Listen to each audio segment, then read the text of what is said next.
But আমি খুবই বাজে অ্যাক্টর। আমি লিটারেলি বছরে ৬-৭ বার আসি কাজ করতে। স্থায়ীভাবে ফেরা মনে হয় না, কারণ আমার ফ্যামিলি অলমোস্ট ৪০ বছরের বেশি বাইরে সেটেল। ইউএসএও ফরদিন ফ্রেন্ডসের একটা ট্যুর নিয়ে আলাপ চলছে। বাংলাদেশে ব্যাক করা মিউজিকের জন্য বাংলাদেশে এখন যেটা হচ্ছে যে বাংলাদেশে গিয়ে বাংলাদেশিদের জন্যই পারফর্ম করছে।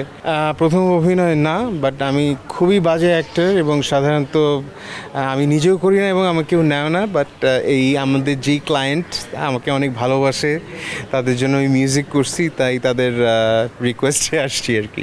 ৬ সপ্তাহ আমি লিটারেলি বছরে ৬-৭ বার আসি কাজ করতে বিভিন্ন প্রজেক্টে। দেশের বাইরে আছে, হ্যাঁ, আমাদের ক্যানাডাতে একটা ট্যুর হওয়ার কথা 2026-এর শুরুতে। ইউএসএও ফরদিন ফ্রেন্ডসের একটা ট্যুর নিয়ে আলাপ চলছে।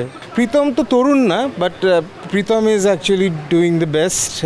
ওকে খুব অ্যাডমায়ার করি। ওর জাস্ট ওর মিউজিক না, ও যে খুব ভালো একটা মানুষ, ভেরি রেসপেক্টফুল। ওর ওয়ার্ক এথিক অনেক বেশি ভালো। ও যেটাই করে খুবই ভালো লাগে। আমার স্থায়ীভাবে ফেরা মনে হয় না, কারণ আমার ফ্যামিলি অলমোস্ট ৪০ বছরের বেশি বাইরে সেটেলড। আমি মাঝখানে বাংলাদেশে এসে ৯ বছর ছিলাম, আর ওরকম আমার বাচ্চা ফ্যামিলি সবাই ওইখানে। বাট বাংলাদেশে ব্যাক করা মিউজিকের জন্য এবং আমার ফ্যানদের জন্য, সো এই আসা যাওয়ার মধ্যেই থাকবো আর কি।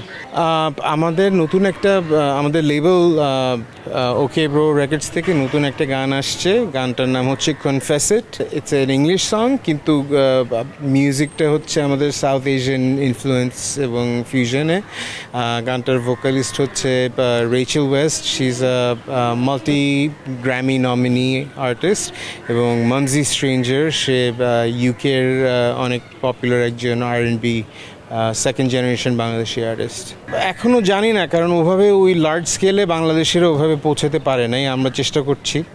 বাংলাদেশে এখন যেটা হচ্ছে যে বাংলাদেশে গিয়ে বাংলাদেশিদের জন্যই পারফর্ম করছে, তো তখন ওটা ভালো লাগে। বাট আমরা আসলে গ্লোবাল সিনে এখনও আমরা ব্রেক থ্রু করতে পারিনি। গান শুনবেন, বাংলা গান শুনবেন, বাংলা গান মানুষের কানে পৌঁছায় দেওয়ার চেষ্টা করবেন। বিদেশি বন্ধু থাকলে ওদেরকেও শোনাবেন।